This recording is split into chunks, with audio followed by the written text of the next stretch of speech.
ng iba, hindi good girl yung babae nila, tapos isi-sex nila. Ngayon, sa isip ng babae, pwede palang di sundin-sundin to siya, nakukuha ko pa rin attention niya. So dapat pala, sa relasyon, lalaki ang nakakontrol. Yeah, dapat talaga. Alam mo yung mga lalaki na lagi pumupunta sa red light district? Mga lalaki mahilig sa prostitute. Addicted na yun sila sa sex eh. Kaya sila gumaganong level na eh. Hindi ako ganun eh. Hindi ako pwedeng maging addicted doon kasi once na na-addict ako doon, siya na yung drug ko. Susunod na ako sa kanya. Terms and condition niya na ngayon. Queendom niya na ngayon yun. Hindi pwedeng ganun eh. Kahit pag gusto ko, minsan gustong-gusto ko, like, syempre yung pagtaas mo mag-boxing, di ba? Ano mo yan, umaangat eh.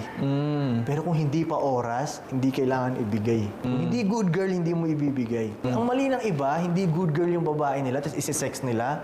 Ngayon, sa isip ng babae, pwede palang di sundin-sundin to siya, nakukuha ko pa rin attention niya eh. Okay. Diba, na-guess mo? Parang siya na yung nakakontrol ngayon sa relasyon. Yes. So dapat pala, sa relasyon, lalaki ang nakakontrol. Yeah, dapat talaga. Dapat talaga. Kasi hindi tayo emotional eh.